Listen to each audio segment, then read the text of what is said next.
Donald Trump se reúne con el presidente sirio Ahmed al-Sharaa. Y hace unas semanas este mismo se reunió con Vladimir Putin. ¿Cómo explicamos la reunión con estos dos líderes globales, que fueron parte fundamental para que estallara la guerra civil en Siria? Y cómo al-Sharaa pasó de ser uno de los más buscados por el ejército norteamericano a jugar básquetbol con ellos. En este video te quiero presentar quién es Ahmed al-Sharaa, o como muchos lo conocían antes, Abu Muhammad al-Jolani. Para entender tenemos que ir a la Siria de 1961. En este año se dio un golpe militar en el país, por parte de los baasistas. En ese tiempo Siria y Egipto formaban un solo país, la República Árabe Unida. Pero Siria terminaría independizándose. Unos años después, en 1970, el ministro de Defensa Hafez al-Assad terminaría dando un golpe de estado e instaurando una dictadura que terminaría gobernando 54 años Siria. El padre de Ahmed al-Sharaa, Hussein al-Sharaa, participó en las protestas de 1961 para evitar este golpe de estado, pero fue encarcelado por los baasistas y obligado a exiliarse a otros países árabes, donde finalmente terminaría estudiando y trabajando en Riad, la capital de Arabia Saudita, donde nacería su hijo Ahmed al-Sharaa en 1982. Pero los al-Sharaa terminarían retornando a Siria en 1989. Esta vez vivirían en la capital, Damasco.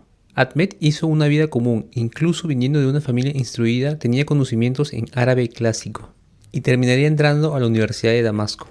Pero todo estaba a punto de cambiar. En el 2003, Estados Unidos invade Irak en su lucha contra el terrorismo. En ese tiempo había muchos movimientos como los salafistas, que incautaban a muchos jóvenes árabes para luchar contra lo que ellos creían los infieles tiranos, que en este caso serían los estadounidenses. Dejándose guiar por uno de ellos, Ahmed se uniría a la lucha y entraría en las filas de Al-Qaeda en Irak. En ese tiempo tenía solo 21 años. Y aquí es donde toma su nombre de guerra, Abu Muhammad al-Jolani. Al-Jolani significa el del Golán.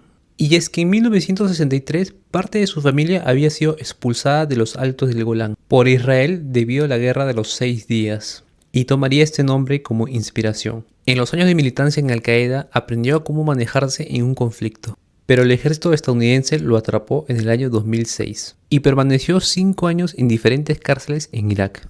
Pero en una de ellas, en Camp Bucca, había también muchos presos yihadistas y aquí empezaría a radicalizarse.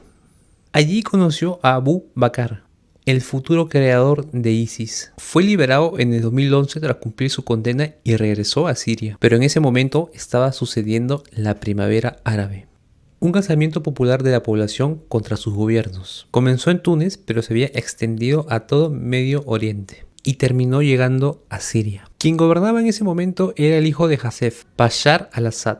A diferencia de los demás países donde tuvieron éxitos o fracasos, en Siria terminó convirtiéndose en una guerra civil. En Deraa, unos niños de 15 años terminarían escribiendo grafitis en contra del gobierno y fueron arrestados y torturados. Esto hizo que la población de Deraa saliera en masa a protestar y la respuesta del gobierno fue brutal. Entonces las protestas empezaron a extenderse en todo el país. Siria, que había sido gobernado por la dinastía Assad con mano dura, vio cómo el país se empezó a fragmentar en diferentes grupos. Uno de ellos es el Ejército Libre Sirio, militares desertores del gobierno de Assad.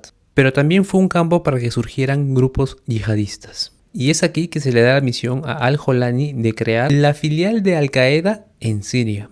Y en el 2012 se crea Jabhat al-Nusrat. Siria empezaba a fragmentarse y los grupos rebeldes empezaban a tomar cada parte del territorio. En esos tiempos, Al-Qaeda había cambiado su nombre a Estado Islámico, por lo que la nueva filial en Siria fue catalogado como grupo terrorista por Estados Unidos. Y es aquí donde aparece la famosa foto pidiendo la captura de al-Jolani. Pero sucedería una fragmentación interna. El líder de ISIS veía que al-Jolani ganaba mucha relevancia en Siria. Y sus objetivos de al-Jolani habían cambiado, ya no estaba tan enfocado en el yihadismo, sino en un nacionalismo sirio. Así que decidieron absorber a la filial al-Nusrat y hacerlo parte de ISIS. Pero al-Jolani se rebeló. Había entendido que ISIS buscaba subordinar a los sirios y no liberarlos como había pensado en un comienzo. Esto lleva a que al-Jolani sea expulsado del grupo, llevándolos a enfrentarse directamente. El franquiciador y el franquiciado entraban en guerra. Y esto solo hacía que el país se hundiera más en el abismo. Pero hizo que al-Jolani empezara a moderarse e incluso combatir al lado del Ejército Libre Sirio. aunque no pudieron evitar la entrada de ISIS a Siria y la instauración de un califato en Raqqa. Pero su bestialidad era tanta que todos los grupos que luchaban entre sí en Siria decidieron eliminar juntos al Estado Islámico. Para diferenciarse también dejarían el nombre de Al-Nusra y cambiarían el nombre a Hayat Tahrir al-Sham, HTS. Esta vez enfocado en Siria y no en el yihadismo. El conflicto en Siria fue muy largo, ya que implicaba también potencias regionales y globales. Rusia e Irán eran fieles aliados del gobierno de Assad, y Occidente apoyaba al ejército libre sirio y sobre todo a las fuerzas democráticas sirias. Una coalición que también incluía a los pueblos kurdos, fundamentales para derrotar a ISIS. HTS logró el control total de Idlib, una ciudad en el norte de Siria. Aprovechando el estancamiento de la guerra en el año 2020, en esta ciudad HTS inicia su experimento político. ¿Qué significa eso? El grupo busca crear un microgobierno dentro de Siria, que le permitirá tener una estructura administrativa, militar y económica. Al-Jolani empezaría a dejar los uniformes de guerra y también su nombre, y empezaría a mostrarse más como un líder político, y volvería a usar su nombre real, Ahmed al-Sharaa. Con esto buscaba humanizar su proyecto ante Occidente y el mundo. Las cosas no parecían cambiar en Siria, pero sucedieron dos eventos importantes: la guerra de Ucrania y la invasión a Gaza. ¿Por qué esto es importante?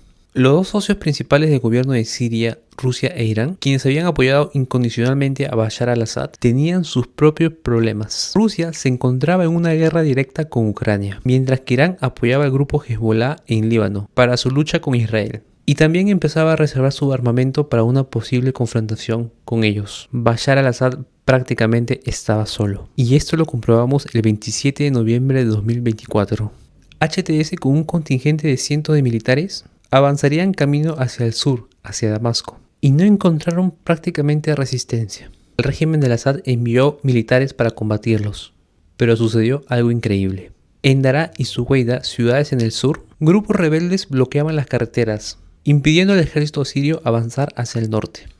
Militares fieles a Assad empezarían a desertar, y el gobierno empezaba a colapsar en todos los frentes. Incluso sus socios principales, los rusos, emitieron una orden a su personal en la base de Tartus en no intervenir en la caída del gobierno sirio.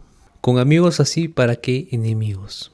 El presidente y dictador Bashar al-Assad terminaría huyendo con toda su familia a Moscú, y el gobierno quedó a cargo de Ahmed al-Sharaa, quien proclamó la liberación de Siria y un gobierno de transición que llevaría nuevamente a la democracia a este país. Al-Sharaa sabe que para llevar la pacificación a Siria debe tener contacto con las dos potencias, Estados Unidos y Rusia, ya que ellos suministraban armas a los grupos rebeldes para el conflicto civil. Y es que al final todo se explica con una sola palabra: realpolitik.